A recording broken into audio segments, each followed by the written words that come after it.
রাত্র 12টা থেকে 1টার মধ্যে কিছু সন্ত্রাসবাদীরা টেরোরিস্ট তারা কালী মায়ের একটা মূর্তিকে কেন্দ্র করে প্রায় 18-20টা বাড়ি, 15টা গাড়ি এবং 4টা বাইক নৃশংস আগুনে পুড়িয়ে দেয়।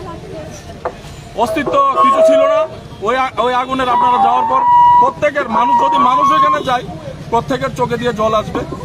আপনার বৃদ্ধ হতে আপনার 5 মাসের বাচ্চা সহ কাউকে তারা ছাড় দেয়নি। তারা কোনো ধর্মের হতে পারে না, ওইটা আমরা বিশ্বাস করি না। কারণ আমাদের ত্রিপুরা রাজ্যের ইতিহাস আমরা দেখেছি, ত্রিপুরা রাজ্যের ইতিহাসে এরকম কোনো দিন হয়নি যে মুসলিম সম্প্রদায়ের লোক কোনো সম্প্রদায়কে আঘাত করেছে, কোনো মন্দিরে আঘাত করেছে। আমরা দেখেছি যে অনেক পুজোর মধ্যে মুসলিম সম্প্রদায়ের লোক সভাপতি হয়। আমি নিজে আমার জীবনে আমি 5 বার রক্ত দিয়েছি, কিন্তু আমি কোনো মুসলিম সম্প্রদায়ের লোককে দেইনি। আমি আমাদের হিন্দু ভাইকে দিয়েছি। আমাদের মধ্যে কোনো বিভেদ নেই, কিন্তু আজকে এই সমাজে, এই ত্রিপুরা রাজ্যে এই বিভেদ কোথা থেকে আসলো? আমরা এই ঘটনা, নারীবাজারের ঘটনার তীব্র নিন্দা করছি। এখনো 32 পরিবারের 91 জন আপনার ওইখানে ক্যাম্পে আছে, কিছু মসজিদে আছে, কিছু আপনার প্রাথমিক স্কুলে আছে। তো আমরা রাজ্য সরকার এবং কেন্দ্রীয় সরকারের কাছে আবেদন জানাবো যে ওই পীড়িত পরিবারগুলোর সাহায্য করে পুনর্বাসন দিয়ে ওই পরিবারগুলো পাশে দাঁড়াতে, কারণ ওরা আমাদের ত্রিপুরাবাসী, আমাদেরই ভাই। আর আমি ওই সন্ত্রাসবাদী যারা এইসব নোংরা দুষ্কৃতি করে আমাদের স্বচ্ছ মুখ্যমন্ত্রীকে কালিমালিপ্ত করার চেষ্টা করছে, আমি তাদের একটা কথা বলতে চাই যে এই ভারতবর্ষ স্বাধীন করার সময় পাঠান খান আব্দুল গফর খান ব্রিটিশ হুকুমতকে বলেছিলেন যে যদি আমাদের কোনো পাঠানের শরীরে পেছনে আপনি গুলি দেখাতে পারেন তাহলে আমরা পরাজয় মেনে নেব। কিন্তু যতগুলো লাশ চেক করেছে সবার বুকে গুলি ছিল। আমরা ওই খান আব্দুল গফুর খানের বংশধর।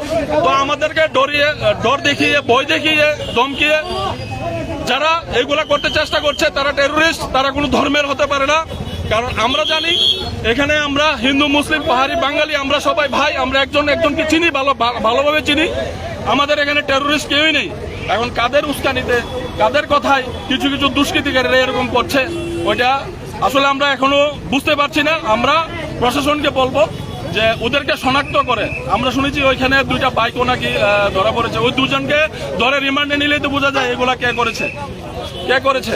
তো আমরা বলবো যে এই ত্রিপুরা রাজ্যের ইতিহাস শান্ত, ত্রিপুরা রাজ্যের ইতিহাস, আমরা শান্তিতে বাঁচতে চাই। প্রত্যেক নাগরিক ত্রিপুরা রাজ্যের শান্তি চাই। আমরা ধর্ম নিয়ে হানাহানি করতে চাই না। আমরা সবাই মধ্যে সবাইকে ভালোবেসে আমরা থাকতে চাই।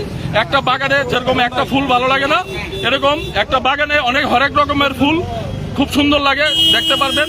কিন্তু আমাদের এই বাগানের মধ্যে যাদের নজর পড়েছে তাদেরকে প্রশাসন কড়া হাতে দমন করতে হবে। Thank you very much press media and social media. আজকে আমরা চৈলাম কেন্দ্রে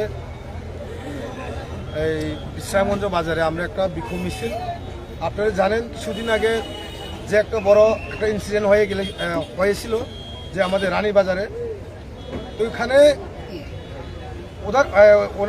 ওদের পরিপ্রেক্ষিতে আজকে আমাদের যে বিক্ষোভ মিছিল, ওখানে আমরা দেখলাম যে 15টা গাড়ি এবং প্রায় 14টা গড়, ওখানে আমাদের ইস্যু দুষ্কৃতকারীরা আমাদের মাইনরিটি ইস্যু ভাই বোনদের বাড়ি এবং গাড়ি যে জালে দেওয়া হয়েছে। তো আমরা সরকারের কাছে আর্জি এবং রিকোয়েস্ট করতে চাই যে দোষীগুলা সাব্যস্ত করে তাদেরকে আইনের যে শাস্তি ব্যবস্থা আছে তাদেরকে দেওয়া হোক। এটার জন্য আমরা আজকে এখানে বিক্ষোভ মিছিল করলাম খুব পিসফুলি, খুব শান্তিভাবে। আমাদের পুলিশ প্রশাসন এবং সবাই আমাদেরকে সাপোর্ট করেছিলেন যে পিসফুলিভাবে আমরা আজকে যে বিক্ষোভ মিছিলটা আমরা করেছিলাম। তো আমরা এই বার্তা দিতে চাই সরকারের কাছে, সরকার government should be alert, because এরকম শুধু আজকে ঘটনা না, এর আগেও এরকম ঘটনা হয়েছিল। কিন্তু এরকমভাবে যদি ঘটনাটা যদি করা হয়, যারা ঘটনাটার সঙ্গে যারা জড়িত তাদেরকে রেপিস থেকে আরও বড় এই বড় মাপের তাদেরকে শাস্তি দেওয়া হোক, এটা আমরা দাবি। এই যে ত্রিপুরা মথা মাইনরিটি সেল এবং ত্রিপুরা মথা হয়ে আজকে আমরা একসঙ্গে আমরা এখানে আজকে যে বিক্ষোভ মিছিলের মাধ্যমে আমি বলতে চাই, আগামী দিনে আমরা শান্তি ত্রিপুরা চাই, একসঙ্গে হিন্দু মুসলিম বাঙালি পাহাড়ি ভাই আমরা সবাই একসঙ্গে থাকতে চাই। কারণ ত্রিপুরার বর্ণ এবং ত্রিপুরার যেই একটা ঐতিহ্য, এটা আলাদা। এই একটা আগে থেকেই মহারাষ্ট্র বিশ্ব মানিক্য থেকে আমাল থেকে এখানে আলাদা একটা যে একটা সেন্টের মতন যে একটা ইয়ে থাকে, এখানে মানুষের যে মিলনের যে একটা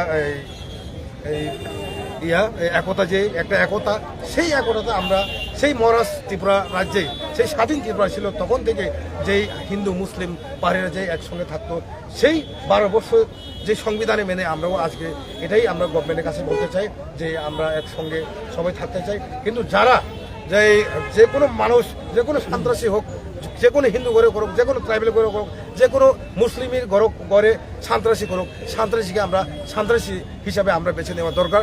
এটা আইনে ইন্ডিয়ান আইপিসি প্যানেল কোর্টে যে আইনে